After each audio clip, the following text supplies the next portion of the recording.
Hello and welcome to the Staff Weaver tutorial. This is supposed to be for 2020 and 2021. It's probably going to be relevant for a while after that, so I'll let you know in the description if it's not, but it probably is. It doesn't change too much. Staff Weaver periodically gets some nerfs and buffs, I guess. And people say a lot, oh, they've nerfed it, they've nerfed my precious Staff Weaver, it doesn't work anymore, it doesn't do enough damage, and then it does more damage than anything else in the game, and it's like even better. Case in point here, everybody's like, oh, in this one right here, they're like, oh, they nerfed it, oh, it's ruined, and it's not, it's still really good.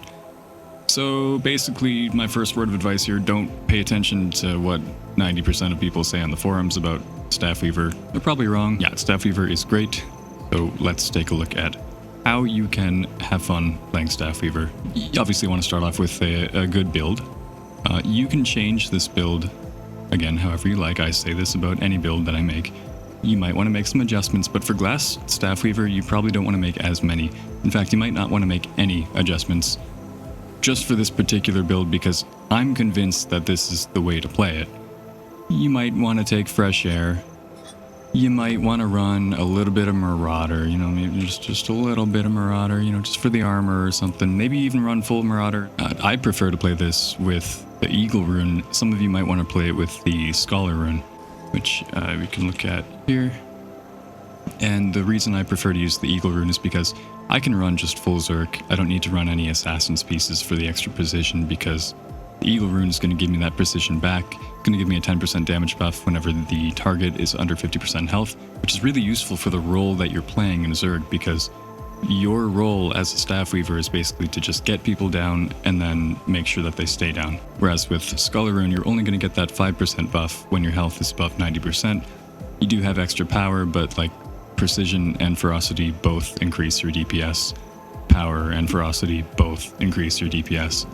If you ask me, the better choice here is the Eagle Rune, but you can run Scholar if you want to be stubborn. Anyway, so for the staff, I would recommend the Force Sigil and the Bloodlust Sigil on your first staff, and I would recommend running 2 staffs, because once you get that Bloodlust, it's just nice to have a second sigil or maybe an extra effect. Maybe you want to run like, I'm not sure what other sigils I played around with. You could run like a lifesteal sigil if you want to be more, if you want to have more sustain.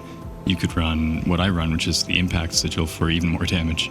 And a nice change to the Elementalist recently allowed us to have those 2 different weapons. You just have to be out of combat to swap. So going back to the traits, you could take Burning Precision or you could take Conjure. I actually normally do take Conjure. I'm not sure why I have it on Burning Precision, although I do like Burning Precision for the fact that it does proc your Pyromancer's training, which gives you a 10% damage increase to burning foes. And I believe the internal cooldown on this is per target, so it's a 5-second internal cooldown, but that's per target, so 150 burn damage per target every 5 seconds. It's okay. It's alright. You're going to get more of a buff than an actual damage increase. You're going to get more of a damage increase out of the buff than anything else. But I actually really like the Conjurer trait, because not only do you get a reduced cooldown on the skills of your Fiery Greatsword, but you get a Fire Aura too, which is nice. So having a reduced cooldown on your Fiery Greatsword skills is really nice if you just want to stay in your Greatsword for a little while, which you probably should every now and then. If you're doing this all the time, and by doing this I mean continuously wielding your Fiery Greatsword, not putting it down once you've dropped it, you know, like holding onto it for a good 15 seconds. If you find that you do that every time you drop it, you probably shouldn't be doing that. But if you find that you're never doing that, then you probably should be doing it more. There's a good balance. It's not necessarily about a balance, it's about the situation. So you're going to figure out when you should drop that greatsword and when you should keep it wielded for a little bit longer. So you do get power while you're in the fire attunement. You do get a fire aura, which will give you might when you are struck, when you are attuning to fire. When you are above a might threshold of 8, you get an additional 150 power. When you're attuned to fire and you're above that might threshold of 8 stacks, you get 300 power. You do more damage to foes that are burning, and if you take this Persisting Flames trait, then your fire fields, which is Lava Font, Burning Retreat, and Pyroclastic Blast, these are going to last longer. they're going to give you a damage buff, and the damage buff lasts for about 15 seconds. It's pretty easy to keep up. I don't miss the might, honestly. When this change was announced, everybody kind of, well, I don't want to say everybody, but a lot of people in the Elementalist subforum started panicking like they always do, and they're like, oh no, Ellie's Rune. Yeah, well, it's better than it ever was, so yeah. This is a really good trait. Just take this trait. You're going to move faster when you're in air. That's good to know if you're running away. You gain ferocity based on your precision with this trait. You're going to want that. You can apply some vulnerability. We don't really care about this one for this build. Critically striking a foe is going to grant fury. You don't have any fury sources, then this is really valuable, but you also get ferocity from this trait. So that's, again, another trait that we're going to want. You could take Storm Soul, but I think you're going to get more DPS out of Raging Storm. Airmancer's Training is going to give you more ferocity. Okay, so that's good. Bolt to the Heart is going to do more damage to enemies below the health threshold of 50%. That's going to be really effective because you also have Eagle Rune, which does the same thing, but it's 10%. So you get 30% more damage to enemies below the 50% health threshold. Pretty powerful. Master's Fortitude is going to give you some extra vitality. That's very helpful since we're so glassy. You don't need to be wielding a sword to get that vitality. This trait is often misread by people. They tend to skim read it, and then they're like, oh, so I get power based on having a sword. No, you just get vitality, and you get more vitality if you wield a sword. You could take Superior Elements here for some weakness application and extra crit chance, question mark, maybe? Possibly? It just depends on how often your opponent is going to actually have weakness, which with you and this trait alone is not going to be very often, so I don't really tend to take this trait. I mean, you can if you want to just go absolute glass cannon and you just want to have every glassy trait that you possibly could, but like, it doesn't seem worth it to me. So you get a barrier when you use a dual attack. You also get swiftness when you have a dual attack, and when you have swiftness, you have a 10% damage increase. So this is another trait that we're going to want.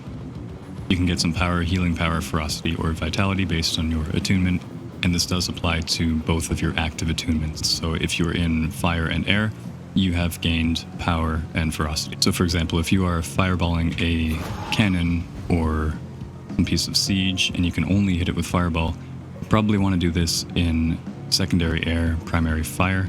That way you can apply swiftness for your buff. You can fireball.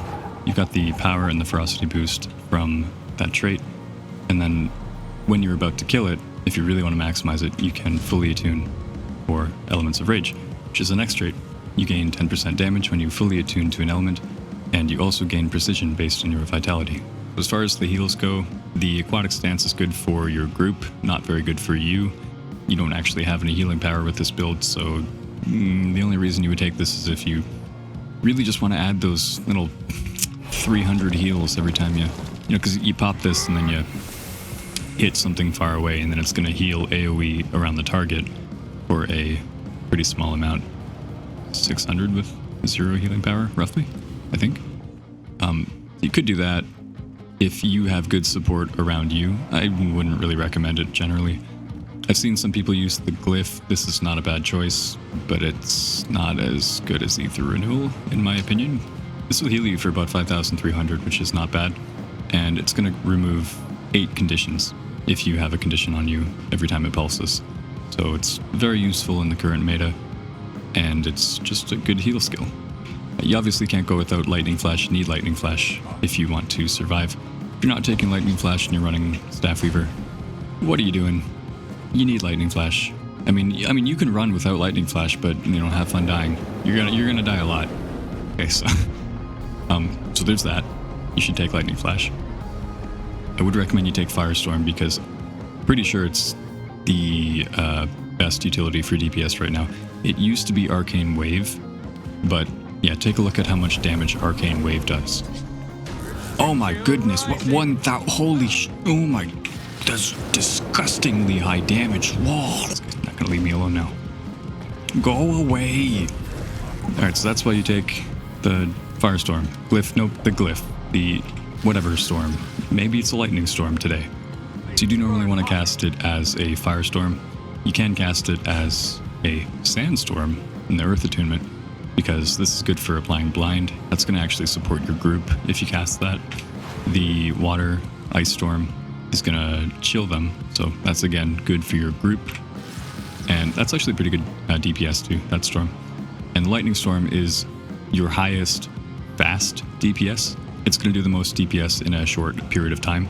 But Firestorm is not only on a more efficient cooldown, it's also going to give you more damage over time to more targets, I'm pretty sure. But like, if you've just casted Meteor Shower and your group is about to die, and you've got Lightning... Get out of here! Lightning... No! It's freaking demented Firestalker. Get out of here. What the hell? Asshole. Alright, so like, you know, if it's make it or break it situation, and you just want to cast like... Oh, no, get out of here. Meteor Shower. Obviously, you would be probably not casting it yourself, but maybe you would be. And then, yeah, Lightning Storm, and then Fiery Greatsword. If my computer would stop lagging, thank you. This is great. What a nice 0 frames per second this is. Oh, that was beautiful. Thank you, game. Okay, that happens to me while I'm playing. It's great. And then people laugh at me when I die. Okay. Yeah, but hopefully you got the combo there.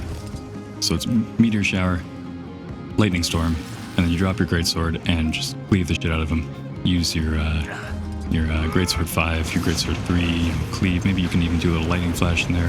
Want to get fancy. This skill, Fiery Rush, really powerful. Good skill. And again, with the Conjurer trait, we have those reduced cooldowns, so I can just kind of spam the skills, get another of these, and then maybe I'll just, you know, follow that up with your standard rotation stuff. Yeah. So that's why we're taking these utilities, and you want to take Twist of Fate because it's a really good stun break. You get 2 of them. Pretty long recharge, but you're probably only going to need it twice to 3 times in a fight. Probably going to be in a fight for over 75 seconds, so you'll probably get 1 more recharge out of it. And as you just saw, the Fiery Greatsword is pretty effective too. So you do want to keep in mind a few things while you're doing this Staff Weaver stuff. One thing that is pretty important is prediction. You want to predict where the enemy is moving, because if you pay attention to the outer portion of a Zerg and you can kind of see out of the corner of your eye if anybody is facing you casting a skill, or they just generally look like they're about to fuck your shit up, that's when you want to move a little bit. You know, that's where that's just one example of prediction. But like another example of prediction that is probably, I mean, that one's going to keep you alive, but one that's going to get you damage is predicting where the enemy is going and whether or not the enemy is making a fake push, or if they look like they're dumb enough to full commit on the first push. Some groups are, and I really love those groups. They just walk right into your Meteor and they just, yes, great. Yeah, so, you know, keep an eye out for the commander, a single player which changes direction, and then the rest of the Zerg will move to follow them wherever they go. And after a while, it becomes pretty easy to see where the front line of the Zerg actually is. It kind of goes without saying that knowing where the front line is gives you a huge advantage in terms of your ability to predict what they're going to do next, and that's going to affect what skills you choose to use next. Yeah, so like if it's a large blob that you're fighting, and maybe you're fighting them in a corridor or a very tight space, beware that it's pretty likely that they're going to fake a push. So you can predict that they're probably going to move forward, they're probably going to cast some skills, and then they're going to move back because they're not suicidal. Some of them are. So those are the ones where you know, okay, these guys are, you know, they don't really have the greatest tag. They're probably going to full push. Just bomb them. Just bomb them down. Otherwise, you don't want to waste your bomb when they fake push. So you should try to only drop Meteor when you see players moving beyond what you perceive as the point of no return. You know, they've crossed that point. They're definitely pushing, right? Like you know, right? You just know when you see it. And the next thing you might want to keep in mind is your procedure, which is what you do based on your predictions. What skills are you going to use next that are going to, I guess a word I could use is synergize with what you expect to happen next. So, right, so assume that the enemy Zerg is over here, and you know that you've got some time, right? You've got a good 5 or 6 seconds before they get to where you are right now. So I'm thinking, okay, well, Eruption is a 5-target AoE, pretty big damage, even does some decent bleed damage without any condi. 6 stacks, so it's going to do some damage. And I can just cast that out here, I can immediately attune to fire. I can get my lava font down, which is gonna get my persisting flames buff up, and you wanna get that buff up as soon as you can. Generally, as long as it can be helped. Sometimes it can't. That's okay. And then maybe I want to cast a Pyroclastic Blast afterward. They're currently, like, you know, let's say right about where that Pyroclastic Blast is. That's where they are by now. And, you know, maybe some Unsteady Ground, some Shockwave, fully attuned, do a little Burning Retreat here, cast your Meteor forward, and then maybe I'm like, okay, I probably want to get away. And then I can, you know, just Plasma Blast, get your Lightning Surge, and oh, they're over here now. I'm going to get my, oh, I really want to cleave the shit out of them. You know, fully attuned for, you know, little damage buff there. Just get in here, double dodge out. You know, maybe I want to, like, mobility skill out. That didn't work very well. And I'm just going to continue shooting at him. And I can just kind of rotate like that. I'm back to Earth now. I can use my Eruption again. I got my Pyroclastic. Maybe I even want to cast my Meteor again. It's, you know, you don't always have to be in the optimal attunement or rotation in order to use Meteor. If you see a chance to use it and it looks like it's going to be a make it or break it situation, yeah, just go ahead and use it. But just note that you are going to get more damage out of it if you cast it with Elements of Rage. So yeah, just a quick note on the rotations. There isn't really one rotation to rule them all. If your rotation works, then it works, and good for that. Some of them are going to give you a little bit more DPS, some of them are going to give you a little bit less. You know, like some people think that there's never a reason to use Ice Spike or Pressure Blast. These are both really good skills, and you can chain both of those skills into like Lehar, Interruption. Frozen Ground is good. It's think of it as a support skill. You're helping your group when you use this. It's a chill. And same with okay, Shockwave is a 5-target ground targeted skill. So this is actually worth casting, even for DPS. So the next thing you might want to keep in mind is adjusting your gameplay. So you've made some predictions, you've altered your procedure according to your predictions, but perhaps you were wrong about your predictions and now you need to adjust again.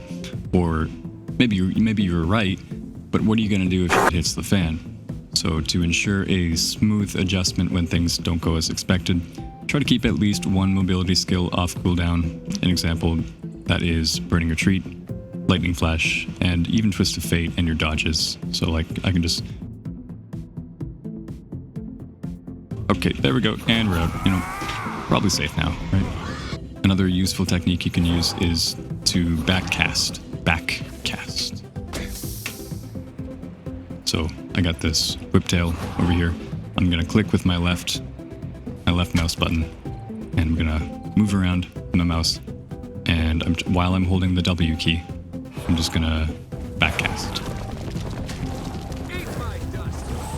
That can be very helpful when you're being chased.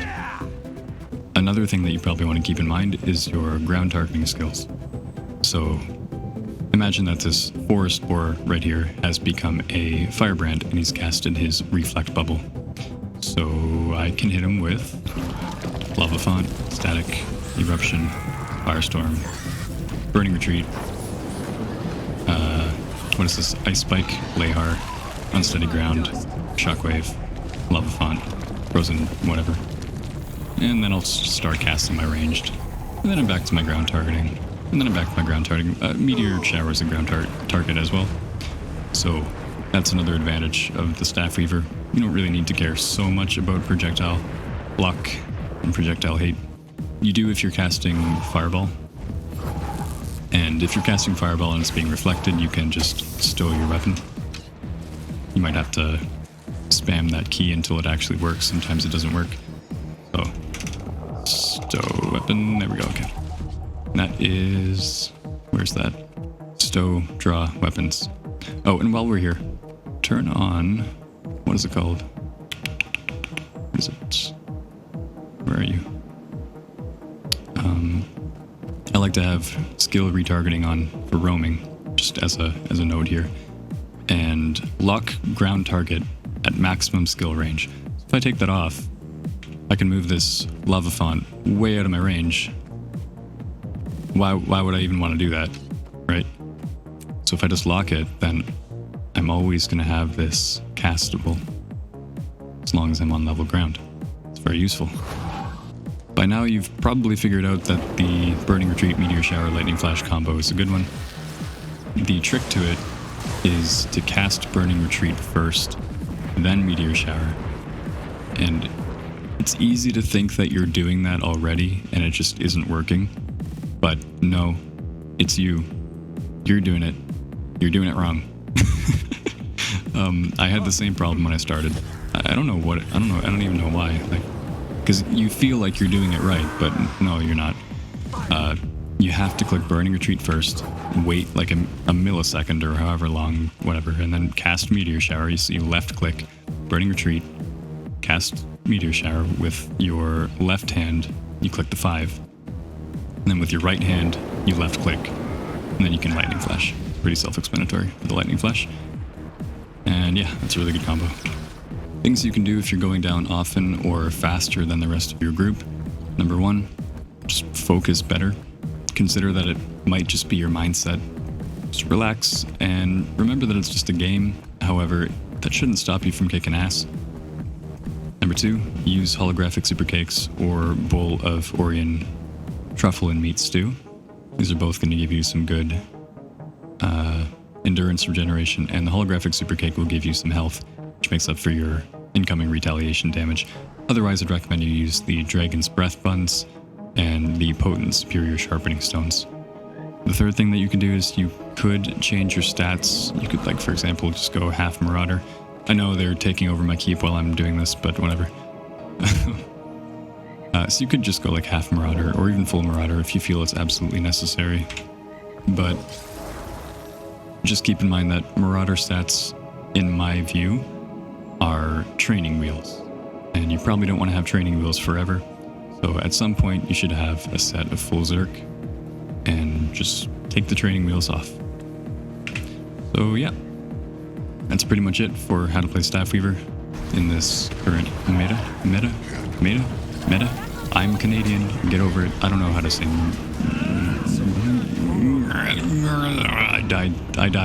I died for that bit, okay? I hope you're happy. Alright, have fun.